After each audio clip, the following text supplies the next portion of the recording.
Dear students, welcome to the new session of business regulation classes. In the last class, we were discussing the term free consent. എങ്ങനെയാണ് ഒരു കോൺട്രാക്റ്റിൽ നമ്മൾ ഏർപ്പെടുമ്പോൾ free consent സമ്പാദിക്കേണ്ടത്, എന്തൊക്കെയാണ് free consent അല്ലാതെ ആയി മാറുന്നത് എന്നുള്ളതൊക്കെയാണ് നമ്മൾ ഡിസ്കസ് ചെയ്ത് തുടങ്ങിയത്. ഇന്നലെ നമ്മൾ ഡിസ്കസ് ചെയ്ത ടേം കൊയേഷൻ എന്നുള്ള ടൈമാണ്. കൊയേഷൻ കൂടെ ഒരു കോൺട്രാക്റ്റിൽ ഏർപ്പെടുമ്പോൾ ഒരു വാലിഡ് കോൺട്രാക്റ്റായി മാറുന്നില്ല എന്ന് നമ്മൾ ഇന്നലെ ഡിസ്കസ് ചെയ്തു. മുൻ വീഡിയോസ് കാണാത്തവർക്ക് ഞാനത് ഡിസ്ക്രിപ്ഷൻ ബോക്സിൽ ഇടുന്നതായിരിക്കും. ഇന്ന് നമ്മൾ ഡിസ്കസ് ചെയ്യുന്ന രണ്ട് ടേംസ് ആണ്. ഒന്ന് ഡ്യൂറസ് എന്നതും രണ്ട് അൺഡ്യൂ ഇൻഫ്ലുവൻസ് എന്ന ടെർമിനോളജിയാണ്. ഡ്യൂറസ് എന്ന വാക്ക് നമ്മൾ ഇന്നലെ ഡിസ്കസ് ചെയ്ത കൊയേഷനുമായിട്ട് അടുത്ത് കിടക്കുന്ന ഒരു വാക്കാണ്, അല്ലെങ്കിൽ അതുമായി ബന്ധപ്പെട്ട് ഇംഗ്ലീഷ് ലോയിൽ പറയുന്നതായ ഒരു പ്രത്യേക വാക്കാണ് ഡ്യൂറസ് എന്നത്. അതെന്താണെന്ന് നോക്കാം. Under common law, duress consist in actual violence or threat of violence to a person. It only includes fear of loss to life or bodily harm, including imprisonment, but not a threat of damage to goods. The threat must be to do something illegal, that is to commit a tort or a crime.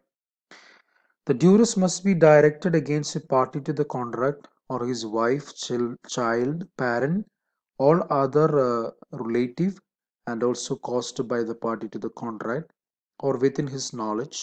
It has been noted above that the common law recognizes only a threat to a man's person and not his goods to constitute duress. ഇവിടെ ആദ്യത്തെ സെന്റൻസിൽ പറഞ്ഞതുപോലെ തന്നെ നമ്മളുടെ ഒരു വ്യക്തിക്ക് ജീവഹാനി വരാവുന്ന നിലയിലുള്ള ഭീഷണിയോ അല്ലെങ്കിൽ ആക്ച്വൽ ഭീഷണിയോ അല്ലെങ്കിൽ ആക്ച്വലായിട്ട് ആ വ്യക്തിയെ നമ്മൾ ബോഡ്ലി ഹാം ചെയ്യുകയോ ചെയ്യുന്ന പ്രോസസ്സിനെയാണ് ഡ്യൂറസ് എന്ന് പറയുന്നത്. അപ്പോൾ ഒരു വ്യക്തിയുടെ ശാരീരികമായിട്ടുണ്ടാകുന്ന മർദ്ദനമോ ഭീഷണിയോ ഒക്കെയാണ് നമുക്ക് ഡ്യൂറസ് എന്നതുകൊണ്ട് അർത്ഥമാക്കുന്നത്. ആ വ്യക്തിയുടെ മറ്റേതെങ്കിലും അസറ്റ്സിനോ പ്രോപ്പർട്ടികൾക്കോ വരുന്ന ഹാമിനെ നമ്മൾ ഡ്യൂറസ് എന്ന് പറയുന്നില്ല. ഒരു വ്യക്തിക്ക് സംഭവിക്കുന്ന ജീവഹാനിയോ അല്ലെങ്കിൽ അതിനോട് ബന്ധിച്ച് അദ്ദേഹത്തിന് നഷ്ടമാകുന്ന ശാരീരികമായിട്ടുള്ള ബുദ്ധിമുട്ടുകളെയാണ് നമ്മൾ ഡ്യൂറസ് എന്ന ഗണത്തിൽ പെടുത്തുന്നത്. ഇത് ഇംഗ്ലീഷ് ലോയിൽ പറയുന്നതായിട്ടുള്ള ഒരു വേർഡാണ്. നമ്മൾ ഇന്ത്യൻ കോൺട്രാക്ട് ആക്ടിലും അത് വളരെ കാര്യമായിട്ട് തന്നെ നമ്മൾ ഉപയോഗിക്കുന്ന ഒരു ടെർമിനോളജിയാണ്. സോ ഈ ടെർമിനോളജി ഇന്നലെ നമ്മളെടുത്ത കൊയേഷനുമായി വളരെയധികം ബന്ധപ്പെട്ട് കിടക്കുന്നു. കൊയേഷന്റെ മറ്റൊരു രൂപമാണ്, അല്ലെങ്കിൽ കൊയേഷനെ തന്നെ സ്പെസിഫിക് ആയിട്ട് പറയുന്ന മറ്റൊരു ടെർമിനോളജിയാണ് ഡ്യൂറസ് എന്നുള്ളത്. അത് ക്ലിയർ ആയി എന്ന് വിശ്വസിക്കുന്നു. ഇനി നമ്മൾ ഡിസ്കസ് ചെയ്യുന്നത് ഇന്നലെ നമ്മൾ പറഞ്ഞതുപോലെ തന്നെ കൊയേഷനോടൊപ്പം അൺഡ്യൂ ഇൻഫ്ലുവൻസും നമുക്ക് ഫ്രീ കൺസെന്റ് എന്നുള്ള ഗണത്തിൽപ്പെടുത്താൻ കഴിയാത്ത കാര്യമാണ്. അൺഡ്യൂ ഇൻഫ്ലുവൻസിൽ കൂടെയാണ് ഒരു കോൺട്രാക്റ്റിൽ ഒരു വ്യക്തിയെ ഏർപ്പെടുത്തുന്നതെങ്കിൽ തീർച്ചയായും ആ കോൺട്രാക്റ്റ് പൂർണ്ണമായും വാലിഡ് ആയ കോൺട്രാക്റ്റ് എന്ന് പറയാനായിട്ട് കഴിയുകയില്ല. എങ്ങനെയാണ് ഒരു അൺഡ്യൂ ഇൻഫ്ലുവൻസ് ഉണ്ടാവുന്നത്? Undue influence is actually the improper use of any power possessed over the mind of the contracting party. ഏതെങ്കിലും തരത്തിലുള്ള അധികാരം ദുർവിനിയോഗം ചെയ്തുകൊണ്ട് ഒരു വ്യക്തിയെ കോൺട്രാക്റ്റിൽ ഏർപ്പെടുത്താനായിട്ട് ഇൻഡ്യൂസ് ചെയ്യുന്ന പ്രോസസ്സാണ്. A party is compelled to enter into an agreement against his will as a result of unfair persuasion by the other party. ഒരു വ്യക്തിയുടെ മേല് അധികമായിട്ടുള്ള ഭാരം ഏൽപ്പിച്ചുകൊണ്ട് അല്ലെങ്കിൽ ഏതെങ്കിലും തരത്തിലുള്ള ഇൻഫ്ലുവൻസ് ഏൽപ്പിച്ചുകൊണ്ട് അദ്ദേഹത്തിന്റെ ഹിതത്തിന് വിപരീതമായിട്ടുള്ള ഒരു കോൺട്രാക്റ്റിൽ ഏർപ്പെടുത്താനായിട്ട് ശ്രമിക്കുമ്പോഴാണ് അൺഡ്യൂ ഇൻഫ്ലുവൻസ് ഉണ്ടാകുന്നത്. This happens when a special kind of relationship exists between the parties and that relationship is used for obtaining the consent of other. ഇതിനെയാണ് നമ്മൾ അൺഡ്യൂ ഇൻഫ്ലുവൻസ് എന്ന് പറയുന്നത്. ഒരു പ്രത്യേകതരം റിലേഷൻഷിപ്പ് അവിടെ ഉണ്ടാകുമ്പോഴാണ് അൺഡ്യൂ ഇൻഫ്ലുവൻസ് ഉണ്ടാകുന്നത്. ആ പ്രത്യേക തരം റിലേഷൻഷിപ്പ് എന്താണെന്നുള്ളത് നമുക്ക് താഴെ ഡിസ്കസ് ചെയ്യാം. അപ്പോൾ ഇവിടെ നോക്കുക, if the consent of a party to the contract has been obtained by undue influence, the consent is not free consent which is needed for the validity of a contract, and if the consent has been caused by undue influence, the contract is voidable at the option of the party whose consent has been so obtained.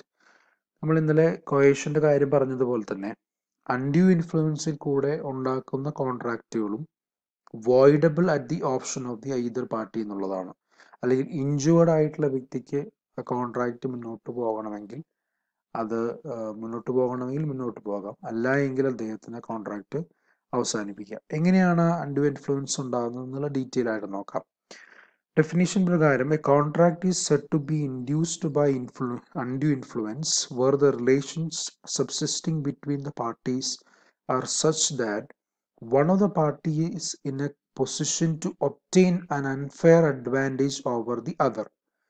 ഒരു വ്യക്തിക്ക് മറ്റൊരു വ്യക്തിയുടെ മേലുള്ള unfair advantage അതെന്തുകൊണ്ടാണ് ഉണ്ടാവുന്നത്? അവർ തമ്മിലുള്ള റിലേഷൻഷിപ്പിന്റെ ഭാഗമായിട്ട് ആണ് ഉണ്ടാകുന്നത്.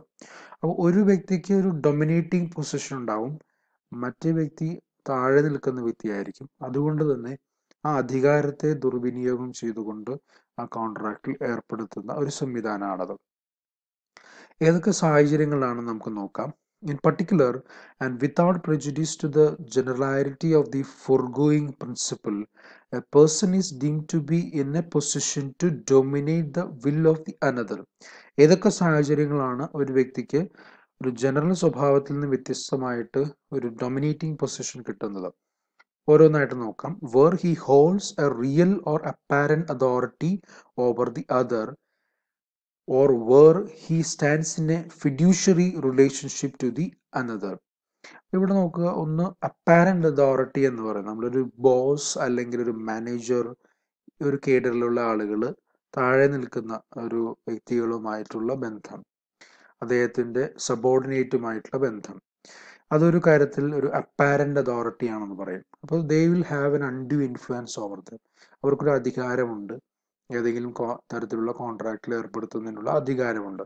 ആ അധികാരം ഉപയോഗിച്ചുകൊണ്ട് തങ്ങളുടെ ഭാവി നഷ്ടപ്പെടേണ്ട അല്ലെങ്കിൽ ജോലി നഷ്ടപ്പെടേണ്ട എന്ന അർത്ഥത്തിൽ അവരൊരു കോൺട്രാക്റ്റിൽ ഏർപ്പെടുന്ന ഒരു സാഹചര്യമാണ്.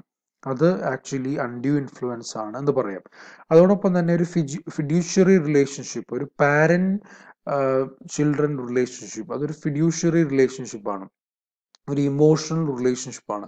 ആ ഇമോഷണൽ റിലേഷൻഷിപ്പിനെ മുതലെടുത്തുകൊണ്ട് ഏതെങ്കിലും തരത്തിലുള്ള കോൺട്രാക്റ്റിൽ ഏർപ്പെടുത്തുന്നതിന് നമ്മളെ നിർബന്ധിക്കുന്ന ഒരു സാഹചര്യം. തിരിച്ചും സംഭവിക്കാം. ചിൽഡ്രന് പാരന്റിന്റെ മേലും, അങ്ങനെ ഒരു ചിൽഡ്രൻ പാരന്റിന് പുറത്തും തിരിച്ചും സംഭവിക്കാം. അതൊരു ഫിഡ്യൂഷ്യറി റിലേഷൻഷിപ്പാണ്. അങ്ങനെ ഒരു ഇൻഡ്യൂഷൻ നമ്മളെ, അല്ലെങ്കിൽ അങ്ങനെ ഒരു ഇൻഡ്യൂസ്മെന്റ് നടത്തുമ്പോൾ അതൊരു അൺഡ്യൂ ഇൻഫ്ലുവൻസ് ആയിട്ട് മാറുന്നു. അടുത്ത case, where he makes a contract with a person whose mental capacity is temporarily or permanently affected by reasons of age, illness or mental or bodily distress. മാനസികമായും ശാരീരികമായിട്ടും പ്രായം കൊണ്ടോ അല്ലാതെയോ രോഗം ബാധിച്ചോ ഒക്കെ കിടക്കുന്ന ആളുകളെ അവരുടെ ആ മാനസിക ശാരീരിക അവസ്ഥ മുതലെടുത്തുകൊണ്ട് നമ്മൾ അവരെ ഒരു കോൺട്രാക്റ്റിൽ ഏർപ്പെടാൻ നിർബന്ധിക്കുക. ചിലപ്പോൾ ഒരു ധാരാളം സ്വത്തുള്ള ഒരു വ്യക്തിയായിരിക്കാം. അദ്ദേഹം രോഗം കിടക്കയിൽ കിടക്കുമ്പോൾ അല്ലെങ്കിൽ അദ്ദേഹത്തിന് പ്രായമാകുമ്പോൾ പ്രായമായ മാതാപിതാക്കളെയൊക്കെ നമ്മൾ നിർബന്ധിച്ചുകൊണ്ട് ഒരു കോൺട്രാക്റ്റിൽ ഏർപ്പെടുത്തുന്ന ഒരു സാഹചര്യം. അത്തരം സാഹചര്യങ്ങളും നമുക്ക് അൺഡ്യൂ ഇൻഫ്ലുവൻസ് എന്ന സാഹചര്യത്തിൽ നമുക്ക് ഉൾപ്പെടുത്താവുന്നതാണ്. അങ്ങനെ നിർബന്ധിച്ചുകൊണ്ട് അദ്ദേഹത്തിന്റെ ഹിതത്തിനെതിരായിട്ട് നമ്മൾ ചെയ്യുമ്പോൾ അത് അൺഡ്യൂ ഇൻഫ്ലുവൻസ് ആണ്. മൂന്നാമത്തെ case, where a person who is in a position to dominate the will of another. ഈ രണ്ട് സാഹചര്യങ്ങളിലും അല്ലാതെ മറ്റേതെങ്കിലും സാഹചര്യത്തിൽ അദ്ദേഹത്തെ ഡൊമിനേറ്റ് ചെയ്യാൻ കഴിയുന്ന ഒരു പവറിലിരിക്കുന്ന ഒരാളാണ് എന്ന് വിചാരിക്കുക. അത്തരം ഒരു സാഹചര്യവും നമുക്ക് ഇവിടെ ഈ പറയുന്ന അൺഡ്യൂ ഇൻഫ്ലുവൻസ് എന്ന കാറ്റഗറിയിൽ പെടുത്താവുന്നതാണ്. നമുക്കൊരു ഒരു ഒരു അധികാരം നമ്മുടെ മേൽ വരികയാണ്. ആ അധികാരം ഉപയോഗിച്ചുകൊണ്ട് മറ്റൊരു വ്യക്തി നമ്മളെ ഉപയോഗപ്പെടുത്തുകയാണ് ചെയ്യുന്നത്. അതുകൊണ്ട് തന്നെ അതിനെ നമുക്ക് അൺഡ്യൂ ഇൻഫ്ലുവൻസ് എന്ന് പറയാൻ കഴിയും.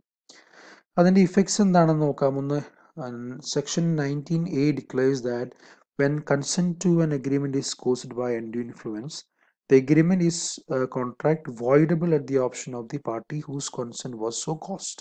നമ്മൾ നേരത്തെ പറഞ്ഞതുപോലെ contract is voidable at the option of the injured party. ആരെയാണോ അൺഡ്യൂ ഇൻഫ്ലുവൻസിൽ കൂടെ കോൺട്രാക്റ്റിൽ ഏർപ്പെടുത്തിയത് ആ വ്യക്തിക്ക് വേണമെങ്കിൽ ആ കോൺട്രാക്റ്റിൽ നിന്ന് പിന്മാറാവുന്നതാണ്.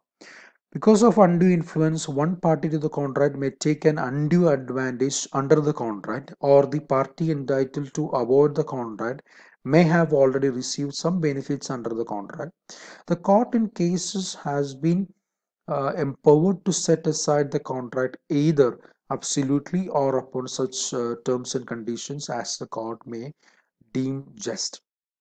അപ്പോൾ ഈ കോൺട്രാക്റ്റിന്റെ ഭാഗമായിട്ട് ഒരുപക്ഷെ ഒരു വ്യക്തി കൂടുതൽ അഡ്വാൻറ്റേജ് എടുത്തിട്ടുണ്ടായിരിക്കാം. അദ്ദേഹം പണം സമ്പാദിച്ചിട്ടുണ്ടാവാം, ചിലപ്പോൾ അസറ്റ്സ് കൈമാറ്റം ചെയ്യപ്പെട്ടിട്ടുണ്ടാകാം.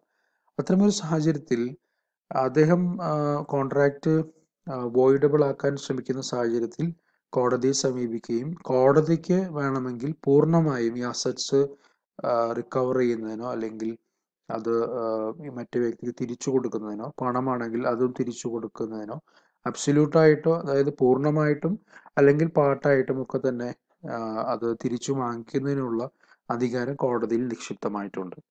അപ്പം നമുക്ക് മറ്റൊരു സാഹചര്യം വരുമ്പോൾ, നമുക്ക് ഈ കോൺട്രാക്റ്റുമായി മുന്നോട്ട് പോകണ്ട എന്നൊരു സാഹചര്യം വരുമ്പോൾ കോടതിയെ സമീപിക്കുകയാണെങ്കിൽ തീർച്ചയായിട്ടും ഈ അൺഡ്യൂ ഇൻഫ്ലുവൻസ് പ്രൂവ് ചെയ്യാൻ സാധിച്ചാൽ നമുക്ക് നഷ്ടപ്പെട്ട അസറ്റ്സും പണമൊക്കെ തിരിച്ചു ലഭിക്കാനുള്ള ഒരു സാഹചര്യമുണ്ട് എന്നുള്ളതാണ് പറയുന്നത്. അടുത്തത് നമ്മൾ നോക്കുന്നത് there are some presumptions. നമ്മൾ ചില സാഹചര്യങ്ങൾ, ചില അധികാരങ്ങൾ മാനേജർ, അദ്ദേഹത്തിൻ്റെ കീഴെ വർക്ക് ചെയ്യുന്ന ഒരാൾ, അതുപോലെ പാരന്റ് ആൻഡ് ചിൽഡ്രൻ, ഇതൊക്കെ നമ്മൾ പറഞ്ഞല്ലോ. മാനേജർ, സബോർഡിനേറ്റ്, പാരന്റ്, ചിൽഡ്രൻ, അത്തരം റിലേഷൻഷിപ്പിൽ നമ്മളൊരു ഡൊമിനന്റ് പൊസിഷൻ നമ്മൾ പ്രിസ്യൂം ചെയ്യുന്നുണ്ട്. There is always dominant position എന്നുള്ളത് നമ്മൾ പറയുന്നത്. പക്ഷേ there is no presumption of dominant position in some of the cases. അതാണ് നമ്മൾ നോക്കുന്ന ഒന്ന്. ഹസ്ബൻഡ് ആൻഡ് വൈഫ് റിലേഷൻഷിപ്പിൽ അങ്ങനെ ഒരു ഡൊമിനന്റ് പൊസിഷൻ നമ്മൾ നിയമപരമായിട്ട് നമുക്കില്ല. പക്ഷെ ഒരു പർദാനിഷൻ വുമൺ, ഒരു പർദ്ദ ധരിക്കുന്ന സ്ത്രീയെ സംബന്ധിച്ച് അത്തരം ഒരു എക്സ്ക്ലൂഷൻ ഉണ്ട്. They are excluded from the society in the sense due to some religious concerns. അപ്പോൾ അവരെ സംബന്ധിച്ചിടത്തോളം അവർക്ക് സൊസൈറ്റിയിലുള്ള എക്സ്പോഷർ കുറവാണ്.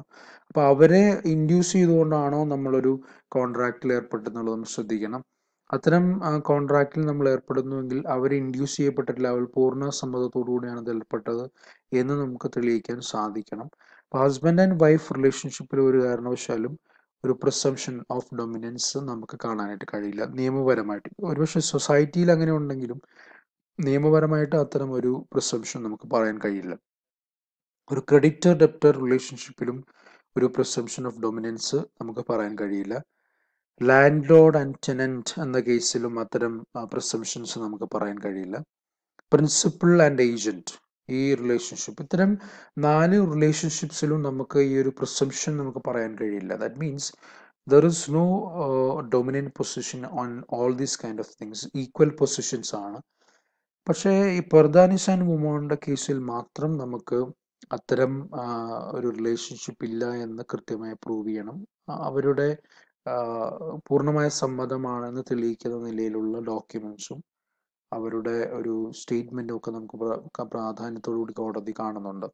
അതിനുള്ള കാരണം ആ വ്യക്തിയെ സംബന്ധിച്ചിടത്തോളം സൊസൈറ്റിയിലുള്ള എക്സ്പോഷർ കുറവായതുകൊണ്ടും അവർ ചെയ്യുന്ന കാര്യത്തെക്കുറിച്ച് കൃത്യമായി അവർക്കൊരു ബോധ്യമുണ്ട് എന്ന് ഉറപ്പുവരുത്താൻ കൂടെ വേണ്ടിയാണ്. കാരണം അവർ സാധാരണ സൊസൈറ്റിയിൽ നിന്നും പിന്മാറി ജീവിക്കുന്ന ആളുകളാണ്. അതുകൊണ്ട് തന്നെ അത്തരം കാര്യത്തിൽ നിന്നും അവർക്കൊരു സംരക്ഷണം ലഭിക്കുന്നതിന് വേണ്ടിയാണ് തീർച്ചയായിട്ടും ഈ ഒരു കാര്യം ഉണ്ടായിട്ടുള്ളത്.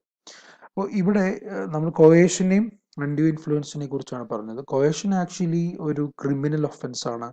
അവരെ ഭീഷണിപ്പെടുത്തുകയും അവരെ ശാരീരികവും മാനസികമായും മർദ്ദനം ചെയ്യുക എന്നൊക്കെ പറയുമ്പോൾ അതൊരു ക്രിമിനൽ ഒഫൻസ് ആണ്. അത് ക്രിമിനൽ പ്രൊസീജിയർ കോഡിൽ ഡീൽ ചെയ്യപ്പെടുന്ന കാര്യമാണ്. അൺഡ്യൂ ഇൻഫ്ലുവൻസ് ഒരിക്കലും ഒരു ക്രിമിനൽ പ്രൊസീജിയർ കോഡിൽ വരുന്ന കാര്യമല്ല. പക്ഷെ അതൊരു ക്രിമിനൽ മൈൻഡോടുകൂടിയുള്ള ഒരാളാണെന്നും നമുക്ക് പറയാൻ കഴിയില്ല. പക്ഷെ ഇവിടെ നമ്മൾ അധികാര ദുർവിനിയോഗം എന്നുള്ള ഒരു കാര്യമാണ് വരുന്നത്. അധികാരം ദുർവിനിയോഗം ചെയ്തുകൊണ്ട് നമ്മളൊരു കോൺട്രാക്റ്റിൽ ഏർപ്പെടുത്താൻ ഇൻഡ്യൂസ് ചെയ്യുക എന്നുള്ളതാണ് അവിടെ സംഭവിക്കുന്നത്. സോ ഇന്ന് നമ്മൾ ഡിസ്കസ് ചെയ്ത ഡ്യൂറസ് എന്ന വേർഡും അൺഡ്യൂ ഇൻഫ്ലുവൻസ് എന്ന വേർഡും നിങ്ങൾക്ക് മനസ്സിലായി എന്ന് വിചാരിക്കുന്നു. തുടർന്നുള്ള സെഷൻസിന് വേണ്ടി വെയിറ്റ് ചെയ്യുക. നിങ്ങൾക്ക് ഇഷ്ടപ്പെട്ടുവെങ്കിൽ ലൈക്ക് ചെയ്യുക, ഷെയർ ചെയ്യുക, കമൻറ്റ് ചെയ്യുക. Thank you so much for watching.